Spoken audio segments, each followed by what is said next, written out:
মিশরে একটা দৌড় প্রতিযোগিতা হতো। ওই দৌড় প্রতিযোগিতায় আমর ইবনুল আস রাদিয়াল্লাহু তাআলা আনহুর ছেলে অংশগ্রহণ করেছে, কিন্তু এক মিশরি ওই দৌড় প্রতিযোগিতায় চ্যাম্পিয়ন হয়ে গেছে। রানার্স আপ হয়েছে আমর ইবনুল আসের ছেলে। এবার মিশরি ফার্স্ট আর গভর্নরের ছেলে সেকেন্ড। রাগের চোটে আমর ইবনুল আসের ছেলে ওই মিশরির মাথার মধ্যে কয়েকটা বাড়ি মেরেছে। মিশরি বলে, আমার মাল্লা কেন? তুমি খেলায় পারো না, আমারে মাল্লা কেন? আনা ইবনুল আকরামিন, আমি গভর্নরের পোলা, আমি যা বলবো এটাই হবে, আমার উপরে কথা নাই। মিশরি মনে দুঃখ নিয়ে মদিনায় চলে আসলেন। এসে বললেন, আমিরুল মুমিনিন, আপনি আমর ইবনুল আস রাদিয়াল্লাহু তাআলা আনহুকে মিশরের গভর্নর বানিয়ে পাঠিয়েছেন। একটা প্রতিযোগিতায় আমি চ্যাম্পিয়ন হয়েছি, ওনার ছেলে হয়েছে রানার আপ। কেন সে চ্যাম্পিয়ন হতে পারে নাই? এই কারণে আমার মাথায় লাঠি দিয়ে 3টা বাড়ি মেরেছে।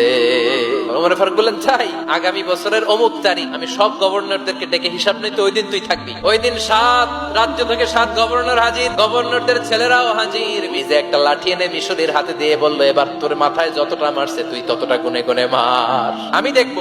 সে বলতেছে, থাক, আপনি বলছেন এতেই যথেষ্ট, মারা লাগবে না, আমি মাফ করে দিলাম। ওমরে ফারুক বলল, খবরদার, মার মার ওর মাথার মধ্যে। মিশরি ওমরে ফারুকের ধমক শুনে ভয়ে ভয়ে 3টা বাড়ি মারলো। এই বাড়ি মারা দেখেও ওমরে ফারুকের হৃদয় ঠান্ডা হয় নাই। লজ্জায় আমর ইবনুল আস, বয়স হয়ে গিয়েছে সাহাবা, মাথা তখন টাক, মাথায় চুল নাই, লজ্জায় মাথাটা হেট হয়ে মাথাটা নিচু করে রেখেছে। এবার রাগের চোটে ওমরে ফারুক বললেন, এবার আমর ইবনুল আসের টাক মাথার মধ্যে একটা মার। কেন ছেলেকে শিক্ষা দিতে পারে নাই?